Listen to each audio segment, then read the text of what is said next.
Hi everyone. आप लोग कैसे हैं सभी। आई होप सो आप सभी अच्छा कर रहे हो अपनी लाइफ में और आप सभी खुश हो। And I know I am recording this video after a very long very very very long time. So मैं बीच बीच में आउट हो जाती हूँ, कभी आउट ऑफ जोन, तो that's why I am recording it right now. So आज का जो टॉपिक है इट इज़ मतलब अभी जो टॉपिक है वो मैंने अभी डिसाइड नहीं किया है कि आज का टॉपिक क्या होने वाला है।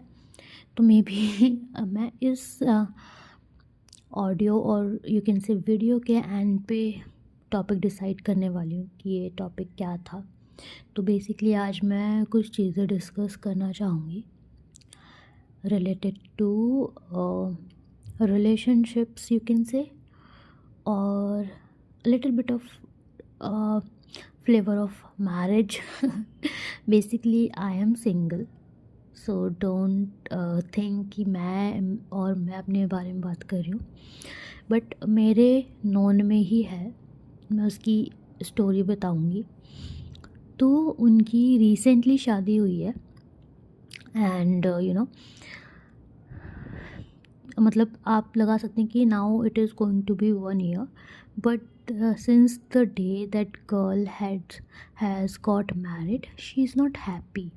वो खुश नहीं है। एवरी टाइम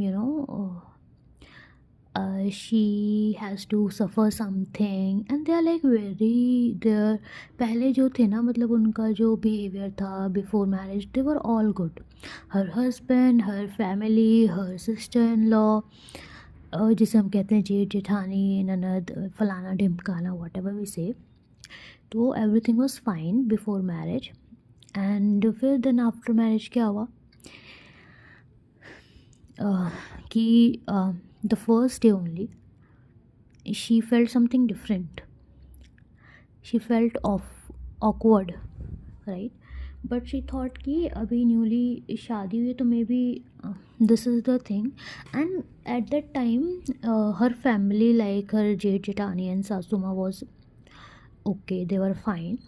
बट कुछ दिन बीते तो दे हैड, मतलब इतनी नई शादी में किसकी फ़ाइट होती है, right. Her husband is like so toxic and so stupid and immature कि he slapped her. Then she didn't say anything because it was very new marriage, right? और अपने घर वालों को भी नहीं बता सकते थे। So she told her sister regarding the same, and उसकी सिस्टर को बहुत ज़्यादा ही गुस्सा आया। So she asked her to reply back. So she said, मतलब वो जो थी जिनकी शादी हुई, उन्होंने कहा कि आई डिड इट, क्योंकि दूसरे दिन मैंने भी एक जड़ के थप्पड़ मारा। देन आई फेल्ट गुड कि अच्छा ठीक है, फिर तो ठीक ही है, अगर उन्होंने मारा उन्होंने मारा। But the thing was that कि how he dare, right. And secondly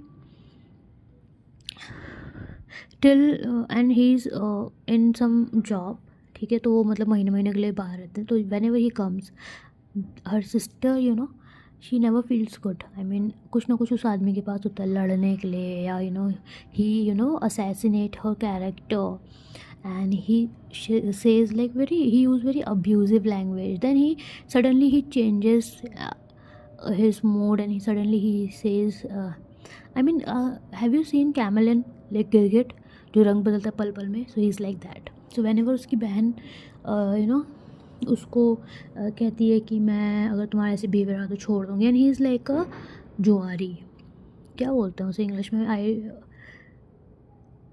gambling वाला जो सीन है, ही do that. I think I am using the right word. तो वो जुआ वगैरह खेलता है, तो इस मतलब ऑनलाइन गेम वगैरह, उसमें बहुत ज़्यादा पैसे वगैरह वेस्ट करता है। तो अब उसकी बहन ने ये कभी सोचा नहीं था, ना उसकी फैमिली ने सोचा था कि जो ये लोग इतने अच्छे बनते हैं, उनका जो बेटा है वो ऐसा सा है, यू नो वो ऐसा सा है एकदम, मतलब बिल्कुल irresponsible, immature and everything. And वो भी चलो ठीक था, वो भी एक बारी के लिए it's tolerable. But when the person start assassinating your character, he blames you for nothing, and he use abusive language for you, he make your life toxic, then it should be you know told to your parents and told to his parents that how he is treating her, right? So she did the same. She told her parents, and in return her father took a class of him. तो उसके पापा ने अच्छे से class ले ली उसकी. Then again the man was like कि हाँ ठीक है, मुझे पापा की बात का बुराई नहीं लगी ये वो. देन उसने जाके अपने बड़े भाई को बता दिया लड़के ने. Then his brother told her mother that they were seeing this thing, but he didn't tell his brother that what did he say and what did he did. तो उसकी मदर जो है वो मेरी सिस्टर सुनने उन जो मेरी दोस्त की सिस्टर है उनसे बात करना बंद कर दिया. And then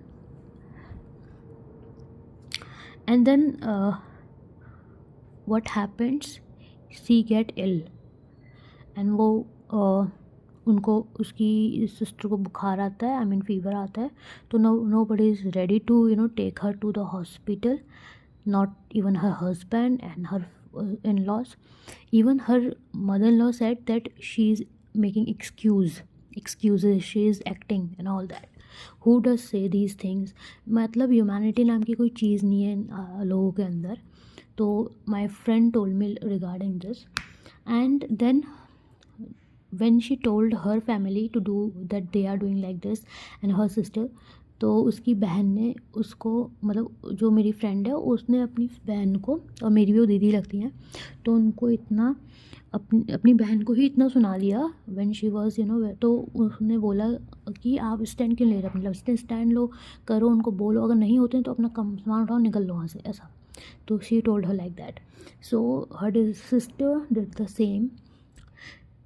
She packed her bag and she started going out of the room and said her husband that I am leaving because you are not going to take me to hospital. Then her husband stopped her and did some emotional drama, and then he took her to the hospital. And at hospital they got to know that something very serious was going on, like she was very very ill. And the doctor scolded her husband that why did you not bring her early to the hospital, आप क्या पागल हैं, आप तो जल्दी क्यों नहीं लेके आए. Then her family in-laws got to know that she was not making excuses, or she was not acting. So the point is that she is still suffering, क्योंकि ऑब्वियसली बात है अभी न्यू शादी है, और लोगों के एक्सपेक्टेशंस होते हैं कि यार न्यू शादी हुई है तो कुछ अच्छी चीज़ें हों, और न्यू फैमिली है. लड़कियों के लिए वैसे ही इतना प्रेशर होता है, इतना ही स्ट्रेसफुल होती चीज़ें कि वो पहले से इतना होता है कि यार नए घर जाना है, वहाँ पे लोग कैसे होंगे, उनको हैंडल करना, अपनी फैमिली को छोड़ के आना. There are like lot of things to deal with to deal with in this world, for girls especially, those who get married and move to the other house. And ऊपर से फिर जब ये सारी चीज़ें होती हैं तो it becomes very very very sad for her to live, and very very depressing for her. But now she is quite strong, so she is taking her stand, and वो लड़ती हैं और बोलती हैं, and her basically her family supports her. So that's why she is taking that. But I would just say, before getting married guys, just do all the study, क्योंकि शादी एक बार होती है, और सही पार्टनर देखिए, शादी होती है, आपकी शादी नहीं होगी ना तो इसमें कुछ बिगड़ नहीं जाएगा, आप स्टिल जी रहे होगे, आपके पास होगा अपने काम को लिए ये चीज़ें होंगी, लेकिन आप स्ट्रेसफुल नहीं होगे कि आपको अपना रिश्ता बचाना है, या आपको कुछ ऐसा करना है कि जिससे रिश्ते बच जाएं या किसी का कुछ ख़राब ना हो. ठीक है, तो शादी करो, सोच समझ के करो.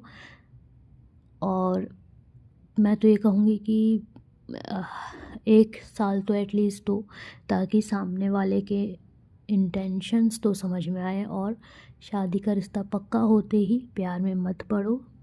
अपने माइंड से खेलो, अपने माइंड से समझो। दिल तो बाद में भी दे दिया जाएगा, क्योंकि अगर बंदा अच्छा नहीं होगा ना, तो फिर आप कुछ भी कर लेना, कुछ नहीं होगा। तो अगर the person which is which to whom which you are going to marry, अगर वो सही नहीं हुआ लड़का, तो आपकी जो पूरी लाइफ है ना, फिर वो बहुत एक सैडिस्टिक लाइफ बन जाएगी। फिर आप फिर बहुत झगड़े होंगे, कलेश होंगे, क्योस होगा, और फिर आफ्टर सम टाइम क्या ही होगा, द लास्ट ऑप्शन डाइवोर्स। आप डाइवोर्स लोगे। एंड मुझे लगता है कि लोग शादियां आगे अपने पार्टनरशिप करने के लिए, आगे खुश रहने के लिए, और जीवन को जीने के लिए, व्यतीत करने के लिए करते हैं, ताकि एक दूसरे का साथ मिले। लोग इस वजह से शादी करते हैं कि अपना एक अच्छा परिवार हो, अपब्रिंगिंग हो, लाइफ में कुछ अच्छा करें, इसलिए करते हैं, ना कि अपनी लाइफ को और ज़्यादा कुएं में या गड्ढे में डालने के लिए करते हैं, राइट। तो जब भी आप अपने पार्टनर चूज़ करो ना, तो प्लीज़ प्लीज़ प्लीज़ मेरी आपसे एक रिक्वेस्ट है, खासकर लड़कियों के लिए, कि आप देख कर करें कि उसके पेरेंट्स कैसे हैं। आप ये पे इस चीज़ पे मत आइए कि उसके पास, अगले के पास कितना मनी है, कितनी ज़मीन है, जायदाद है, क्योंकि ये सब कभी काम नहीं आता। ज़रूर आता है, this also does matter, but before your self respect there is nothing. If someone is assassinating your character and saying abusive term and using abusive terms for you, so I don't think this is worth it, any money or any property, right? So take stand for you, love yourself first, अपनी value समझो यार। अगर तुम दूसरे के घर भी जा रहे हो तो आप फ्री का तो खा ही नहीं रहे हो ना। तो understand your value and take stand for yourself, क्योंकि जब तक आप स्टैंड नहीं लोगे तब तक कोई नहीं लेगा आपके लिए, और आपको लड़ना पड़ेगा। और ऐसे टॉक्सिक परिवार से और ऐसे टॉक्सिक लड़के आदमी से, जिनकी बहुत ही ज़्यादा इल मेंटालिटी है और बिल्कुल टॉक्सिक कल्चर है, कैओटिक सोच है, बेहतर हो कि आप सिंगल रहो और थोड़ा लेट से शादी कर लो, लेकिन जल्दबाजी में ऐसे कदम मत उठाओ। चाहे आप थोड़ा कम फाइनेंशियल स्टेबल लड़के से शादी कर लो, जो थोड़ा फाइनेंशियली अभी स्ट्रगल कर रहा हो, बट ऐसे आदमी से आप शादी मत करो जो इमोशनली इमेच्योर है, रिस्पॉन्सिबल है, और बहुत ही ज़्यादा बदतमीज़ है, ठीक है। तो take care of yourself, and whosoever is listening, either you are a boy or a girl or any one of you, आप सुन रहे हो अगर, तो आप चाहे आपकी बेटी हो, चाहे आपकी बहन हो, तो आप उनके लिए स्टैंड लो। उनका देख के करो जो भी करना है, उनका मान के करो। अगर वो हाँ कहती हैं तो करो, ना कहती है तो मत करो। और अगर आप किसी के पति हो और अगर आप ये सब सुन रहे हो, तो प्लीज़ प्लीज़ प्लीज़ किसी भी लड़की से अगर आप शादी करके घर पे लाते हो ना, तो वो आपकी नौकरानी नहीं है, वो किसी की बेटी है, किसी की बहन है। So treat her like the way you want to treat your sister. जब उसकी शादी हो जाएगी, आप जैसा महसूस करते हैं कि आपकी बहन के लिए ऐसा होना चाहिए, आपकी अगर बहन होती तो उसके लिए ऐसा होना चाहिए था, तो treat her like that, because वो नौकरानी नहीं है किसी की। She is also a daughter of someone who has left her family to bring your family and to like embrace your family, right. तो respect her, take her, I mean make her feel happy यार। लोग शादी दुखी होने के लिए नहीं करते, डाइवोर्स लेने के लिए नहीं करते हैं। They do marriages just because they want to be happy and make their family, don't make their life toxic, and don't be so ungrateful for this life. एक ही लाइफ है, be good human, be kind, and please don't forget the humanity. Thank you for your time guys, and good night, and take care of yourself, and be very mindful when you are taking any relationship to any point. Yeah, thank you, have a good day, bye, have a good night by the way.